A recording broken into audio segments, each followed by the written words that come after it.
Hey everyone, and welcome to another episode of the AnthroPuzzled podcast. I'm your host, Abby Letzinger, and every 2 weeks we'll explore how anthropologists are forging unique career paths beyond the usual academic sphere. Tune in, get inspired, and start piecing together your own career puzzle within the world of anthropology. On today's episode, we have Jessica Yaquinto. She graduated from the University of Arizona with a bachelor's in anthropology and Spanish with a minor in Latin American studies, and from Northern Arizona University with a master's in applied sociocultural anthropology. She founded Living Heritage Anthropology in 2015, which focuses on cultural resource management ethnography and tribal consultation. She was also one of the co-founders of the 501c3 nonprofit Heritage Lands Collective and is a co-founder and the host of the Heritage Voices podcast. How are you doing today, Jessica? I'm good. How are you? I'm doing great as well. So lots of stuff going on in that introduction there. So what exactly is it that you do and how is it important and related in regards to anthropology? Yeah, so I do ethnographic research and tribal consultation. Those are two different things. The first one is basically we are going out on the landscape and doing interviews, mostly with tribal elders, but sometimes Indigenous youth or other people about their tribal nation's connection to that place, how they would want the public to know about their connection to that place, maybe the different resources like plants, minerals, etc., that they might have used or often still use from that location, and also how they would want to see that land treated in a culturally appropriate manner. So we go out and do interviews, write it up, put it together into a report, get their review, and then send it to the agency. So that's the ethnographic research side. And then on the tribal consultation side, basically we assist different governments, but also not only governments, sometimes like nonprofits or other organizations. Basically, we assist them with building relationships with tribal nations. So a lot of that is like logistical, let's be honest. Sometimes I feel a little bit more like I'm an event planner than an anthropologist. But also, can be facilitating meetings, helping make sure that both sides understand where the other one is coming from, that kind of thing. So definitely anthropology plays its part in both of those types of work. And why is it important? Well, I think it's important in a couple different ways. First of all, on the tribal consultation side, it's really important that the federal government especially is honoring its treaty obligations and sovereignty, which is basically what makes tribal consultation required in addition to being a best practice. So I think helping make sure that happens, helping make sure that it's something that's positive and productive and useful for both sides is best for, everybody involved, and also best for the land that is being consulted on. And then on the ethnographic research side, that is a little bit more fuzzy and a little harder to explain why it's so important, but in some ways, I think it's the most important. I mean, obviously, tribal nations have had, their culture stolen from them in a lot of different ways. And so, with like boarding schools and different things. And so providing a way for future generations to connect back with that culture in a way that they're learning directly from their ancestors, even though it's in a different form, or their elders, is something that's really important to their identity. And obviously, like when it comes to identity, that's really important for well-being and, feeling like you belong. And all of that ties into obviously physical health. Like if you don't feel like you belong, you're probably not going to be very healthy. So I don't know, it's really a special thing for the people that we work with. And it's really a privilege to get to be part of it. So then, does any of that tie into the Heritage Voices podcast you do? And if so, what is it all about? Yeah, so the Heritage Voices podcast, really it was the platform. So it started by Lyle Belenko and I. He's a Hopi archaeologist, and unfortunately, sadly, he's no longer a co-host of the podcast with me, in large part due to technical difficulties, which is really too bad because the internet out at Hopi just does not work with our recording software that the Archaeology Podcast Network has. But anyways, Lyle Belenko and I, we started it back, oh God, 2016, I think. It's been going for quite a long time at this point, and it's on the Archaeology Podcast Network. Really, the goal is to show like diverse representation of people working in, the heritage, cultural resource management, land management, tribal consultation fields. So we have a ton of different guests. They're all amazing and really from like a wide variety of places and types of work. So, we just recently recorded or had episodes, in Alaska, and then on the other side, not too long ago, we had an episode with Indigenous people from Easter Island and, all the way to Australia, New Zealand, all over the place. So that's pretty cool. And obviously, like, pretty wide range. It's on the Archaeology Podcast Network, but it includes cultural anthropologists, biologists. We've had a lot of like more linguistic focused people, anyone that's really working on some form of heritage preservation. With cultural resource management, ethnography, is that more research work than it is like doing field work to see if there's actual materials present? Yeah, so that's a commonly confusing thing because when people think of cultural resource management, they mostly think of archaeology.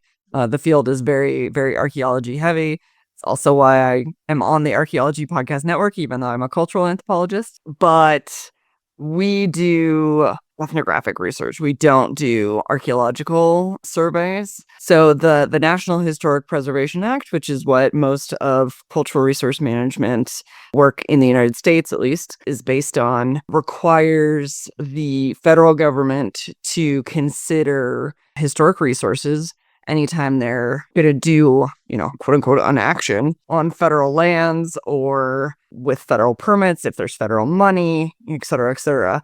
So most people, when they see that, because, the archaeologists have really done a good job of jumping on that from the beginning and making sure that archaeological resources are considered. So most people, when they think of the National Historic Preservation Act, they think of archaeology, but historic resources can actually be a lot more than that. So it can include historic buildings. It can include places that are culturally important to connected communities. And that's not just Indigenous communities or tribal nations. It can also be, lots of other different types of communities, but it just has to be a community that has 50 years of connection, multiple generations to the place. And it has to be something that really ties into who they are as a people. So that tends to be the side of things that we come in on. It can also be ethnographic resources, I should say, too. So, just because federal agency has talked to an archaeologist doesn't actually necessarily mean that they've complied with the National Historic Preservation Act. Like they may need to, first of all, they do need to do tribal consultation. So they do need to check in with the associated tribal nations. And they may need to do ethnographic studies in order to see if there are places that are important to living people in the land that they're considering, or they may need to do ethnographic research. The tribes may recommend tribal monitoring as another possibility, So they may need to send out traditional cultural specialists to do a survey, walk the land, see if there's anything that they see, just like an archaeologist would, but they're looking for culturally important places. Basically. So what does your day-to-day or a normal day look like for you? So it's a little bit hard to say what a normal day looks like because obviously like there's a wide range of things. So I guess if you think about it this way, I could be writing a proposal, which is like the very first stage of a project, doing some contracting, things like that. Maybe we're doing kickoff meetings, doing calls with the tribal nations about the project, or we might be doing a lot of like planning meetings, things like that. And then there's the field work. So we are taking, again, elders, young people, staff, like whoever the tribal nation decides they want to represent themselves out into the field. We're going to different places on the landscape and doing interviews in each of those places. So sometimes I joke that I'm actually a professional stalker because there's a lot of just like me, like walking behind people with a tape recorder and a pen and paper and, taking notes. The people that we work with a lot are used to it, but it's a weird thing to have someone follow you around with a tape recorder. And yeah, just talking, asking questions, giving them space to explore and understand the place themselves before getting all up in their face. And then, when we go back, we're taking the recordings, transcribing, pulling things together by place, by theme, whatever makes the most sense. Writing it up, sending it back to the tribal nations for their review, often doing a more in-depth review session where we all meet up in person and, go through what was written. And I say, guys, where did I get it right? And where am I totally misunderstanding? And, we get it fixed so that it gets to the point where they feel happy with it and like it represents what they're trying to say, and then send it to, whoever hired us, which again, that could be federal agency like BLM, Park Service, Forest Service. It can be state. It can be local governments. We do a lot of work with the city of Boulder, for example, Boulder, Colorado, not Boulder, Utah, although I'm sure Boulder, Utah is great. Or it can also be like nonprofits like Nature Conservancy. We're doing work with Nature Conservancy Colorado right now, for example, or the tribal nations themselves will sometimes hire us as well. So what led you to get into this career path, and how did you get where you are today?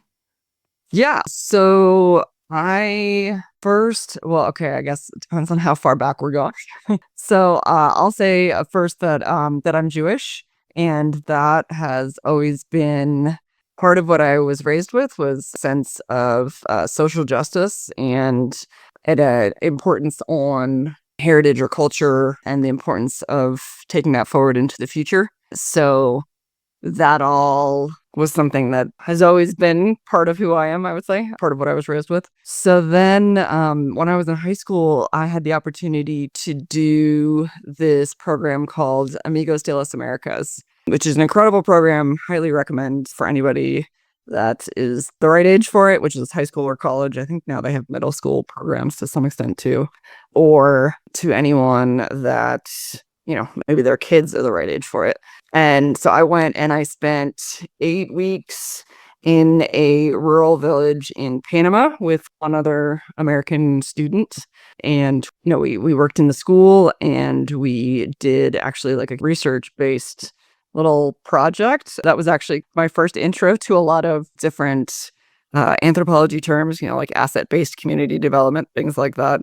I don't even know if those are still like well looked on anymore, and it was just a really incredible experience where, we were on our own and we just kind of had to figure things out and, learn how to be in a very different place than where we lived. And it just really, I felt like, changed the whole way that I thought about the world and who I was. And so then 2 summers later, I spent 5 weeks in a semi-urban community in Uruguay with them. And so I really thought, coming out of both of those experiences, that I wanted to do development work in Latin America. So I started taking anthropology classes at the University of Arizona, thinking that's where I was going to go with all of that. You can tell based on the degrees I ended up with. And while I was there, I took a class with Dr. Richard Stoffel, and he invited me to join his research team,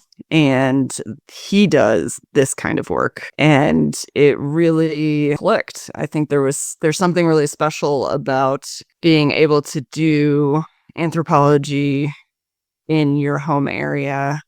But we also got to do some work in like northern Mexico, Nevada, Utah. I think those were the main places I worked with Stoffel. Anyway, so I really loved it. I loved the heritage aspect of it. It tied into some of my core values and the social justice aspect, and being able to do work closer to home. So really enjoyed that. Went to Northern Arizona University.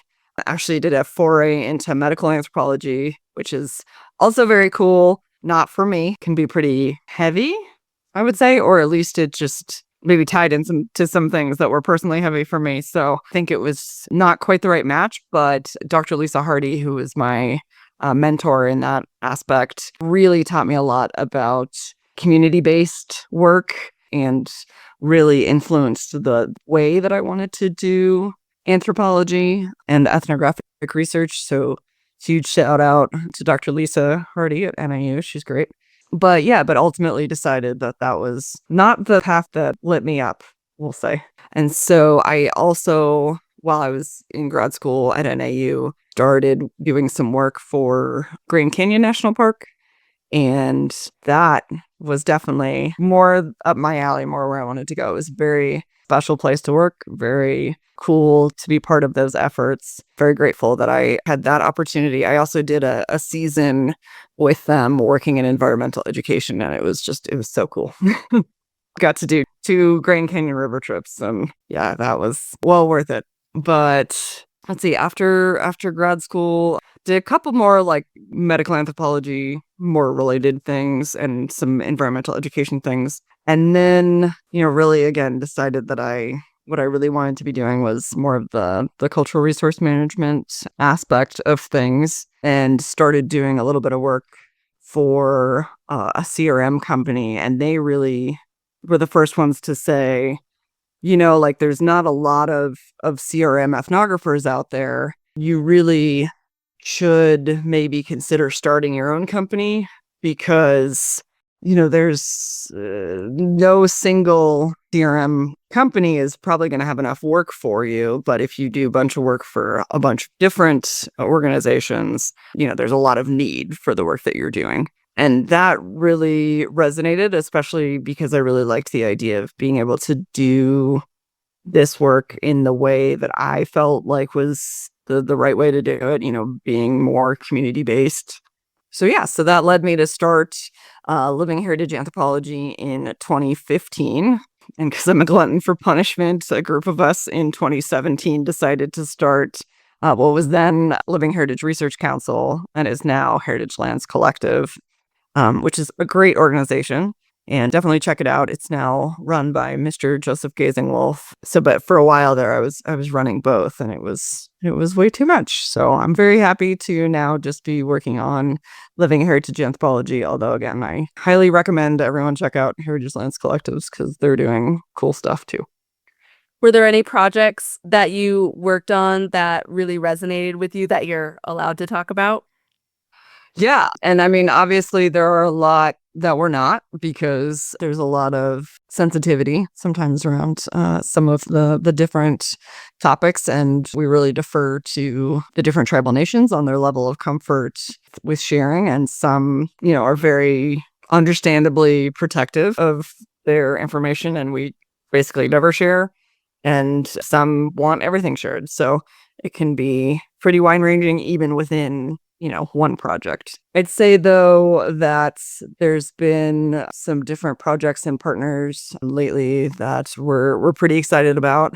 We have been doing a lot of work through the Colorado State Historical Fund, which is just this incredible thing that the state of Colorado has. Highly recommend. So basically, it's funding from the 3 casino towns in Colorado that are outside of the Southern Ute and the Ute Mountain Ute Reservation.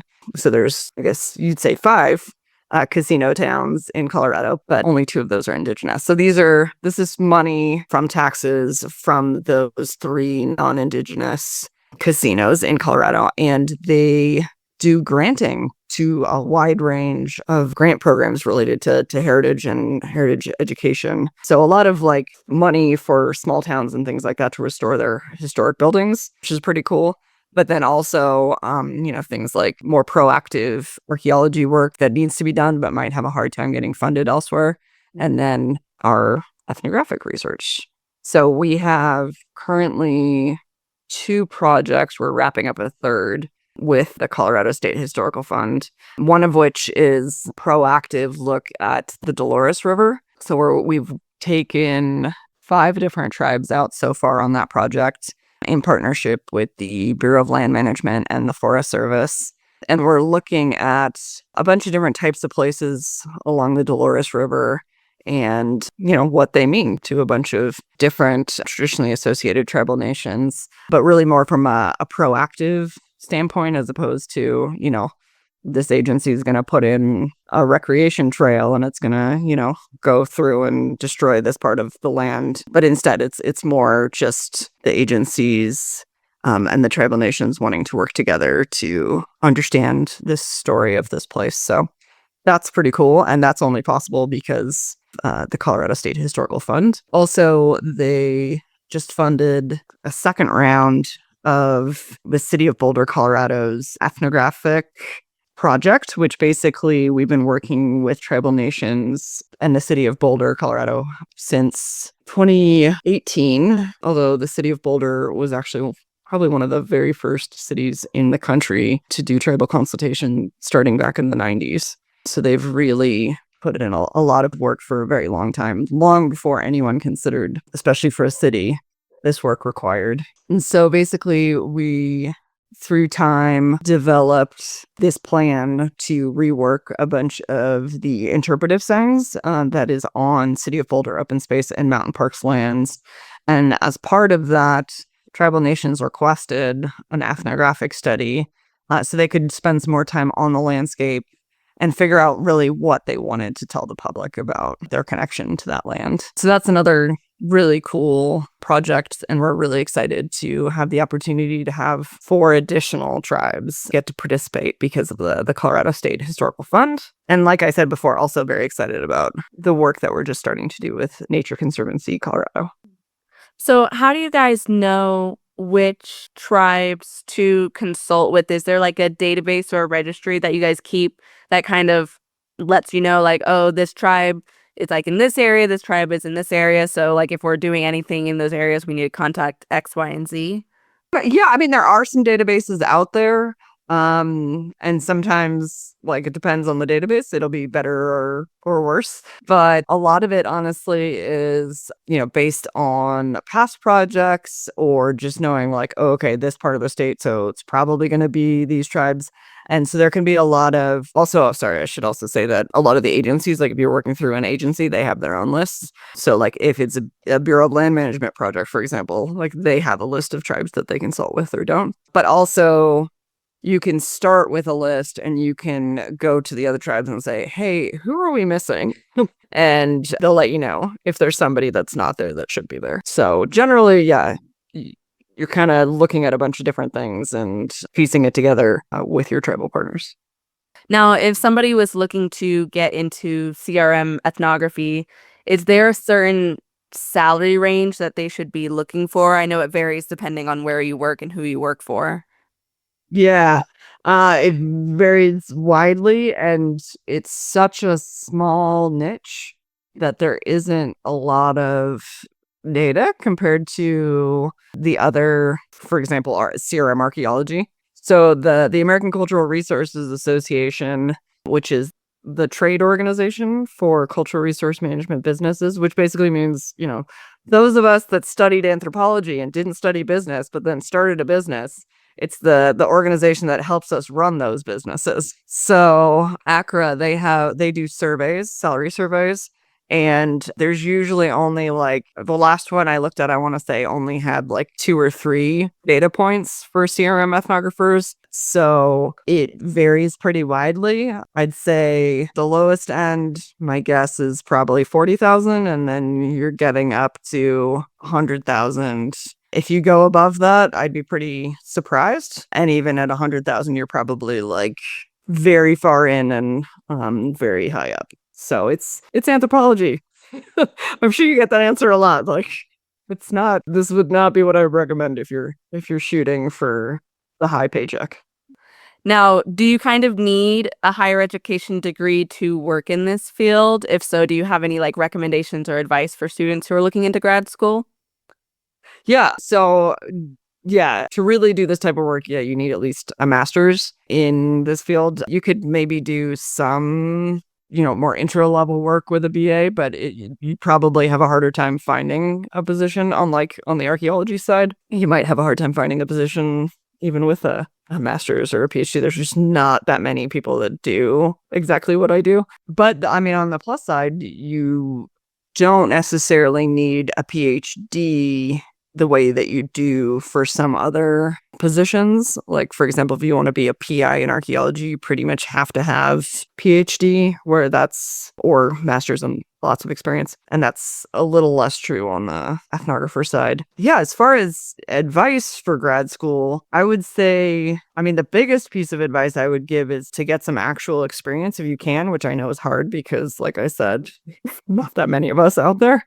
But in the closest thing that you can find, there's definitely people in my grad school program that came out of the program and worked in anthropology for less time than it took them to get the degree. So you want to make sure whatever you're thinking you might want to do to get a little bit of experience with it beforehand if possible, to see if you actually like what the actual work will be like. Because, there's a lot of things that sound really cool and are fun to study, but it doesn't mean necessarily that you're going to want to be the person doing that thing. So, example that comes to mind, like if you're studying bats, but you hate being awake at night, doesn't matter how cool you think it is to study, if the work itself is something that's going to make you miserable. So if there's a way to try and test it out beforehand, I definitely recommend that. Or at least during, you might slightly adjust the direction you're going based on what you learn. Also, I would say the tricky thing about the work that we do is that, we're working with Indigenous communities whose culture is tied into all of the different aspects of the land.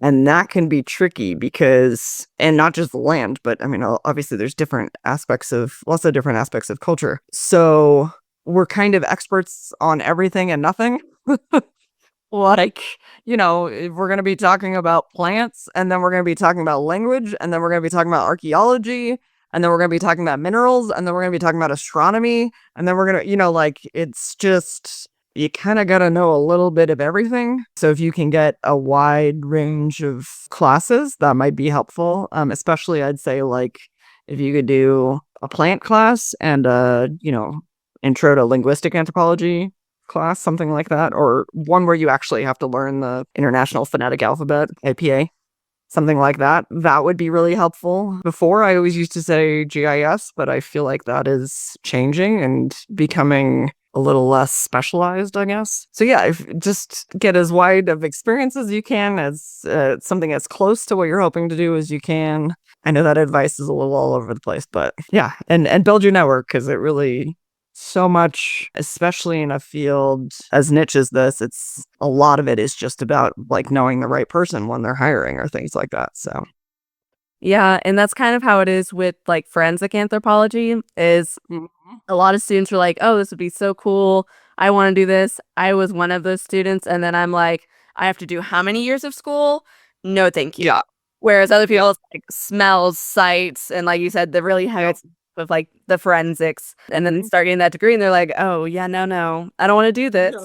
And it's also that niche field of where everyone knows everyone, so everybody's fighting for the same job. So a lot of them are professors on the side or as their main job, and then they do consulting work on the side. So definitely building a network of oh, if you are interested in that field, maybe talk to the people in that field so that you can kind of get a better understanding, a more realistic expectation of what that looks like. You don't go into it being yeah, I can totally get a job within a month of graduating and be fine. And it's not in today's economy. No, I'd say, in anthropology in general, but especially in certain sectors of anthropology, like the work that we do, you have to be ready to create your own job if that's really what you want to do, because there's often not a job description there's almost never, you look on Indeed or something, there's almost never a job description that says ethnographer or anthropologist even.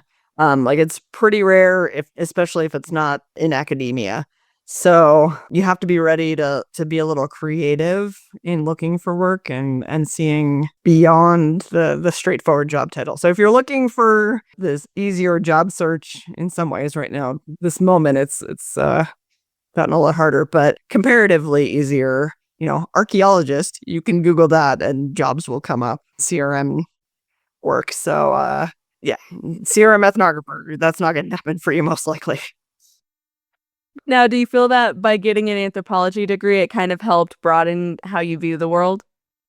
Yeah, totally. I think not just also broaden how you view the world, because I feel like I was lucky to have a lot of experiences on different fronts that had given me a pretty broad view. I mean, as much as you can at that point in your life, at least. But it definitely, I feel like what it really helped me with is kind of seeing all the structures behind what you're seeing in the culture. So, like, here's how, these million different things come together to shape, to give some people a lot more options and opportunities, and to really constrain the possibilities for others, things like that. Also, one thing that I really found entertaining in my grad program, one quote, I guess I should say, that I used in my thesis, and I wish I remembered off the top of my head who said it, but one of the quotes was basically about how one of the most consistent cultural traits of Americans is denying that they have a culture. And I feel like, yeah, anthropology in that way also really put a lens back on not just the other quote unquote, but on ourselves as well, and made me look at things differently. So, what is the best piece of advice you'd offer to someone who's interested in getting into CRM ethnography? Yeah, I mean, some of that I already, I guess, kind of answered with the grad school. Maybe I was kind of framing the grad school more as CRM ethnography prep than just straight grad school, but it's probably good advice for that too. But I guess other than that, what I would also say is really, really genuinely learning how to listen is probably the most important skill, and most people don't or can't. And I mean, obviously they can, but they, well, most of us are not used to truly, genuinely, deeply listening. So that's a skill that you would really need to hone to do this type of work. Also, I mean, maybe not best piece of advice, but something that I feel like this type of work has really had me thinking about more lately is the way we treat elders in this country, and just watching the way that the tribal nations, the way they treat their elders, and the way that they hold a special place for their elders, but also, are looking out for their needs and really taking care of their elders, is really something that I feel like I've personally taken a lot from and really thought about a lot after doing this type of work. I think that, honestly, going back to the why is this important question, just taking that time and really sitting and listening and asking the elders we work with questions, like, obviously is hugely meaningful to them in a way that goes beyond just the work itself, but having somebody like take them seriously and respect them. And what you see, like, within the tribe, I mean, it's impressive. Like, you take out a youth elder camp, and the elders are talking and the youth are like being respectful in a way that you would not see in another youth elder situation that's not Indigenous, or at least, much of American culture. That's another thing that I guess I'd offer back to everyone after doing this experience, is to think about how you're taking care of the elders around you. Yeah, America specifically is definitely a country in which it's more of an individualistic society of me, me, me, me, me. I don't give a crap about anybody else. So that, I think, that contributes to the disrespect that comes to the elders and the seniors of our community. And I mean, just for people in general. I have friends who are high school teachers, and they're like, the lack of respect is outrageous. Yeah. And it's a problem that needs to be solved, but it's hard to do that when that's been the culture for a very long time. Yeah. Because people find it shocking when they go to other countries like Japan or Korea, and they see, how big family values are, and the just even the language. There's levels of respect for people who are older than you, people who are younger than you. When we go over there, people are like, I don't understand what the big deal is about this. And it's just like, well, because you don't do it where you're from. So, of course, it seems like way necessary and whatnot to other individuals, but we can learn a lot from them. But now, are there any changes you wish to see in your industry? Oh, yeah, totally. I mean, I think Heritage Voices is kind of an attempt to the whole podcast is a little bit of an attempt to show the way that it could be, I guess, because you have all these guests doing really incredible work, very community-based work, and showing the way that it could be. I think there's a lot of checkboxing, a lot of, especially when working with tribal nations, like, oh, I have to do this as a requirement, so I'm just gonna like do it, but not really try.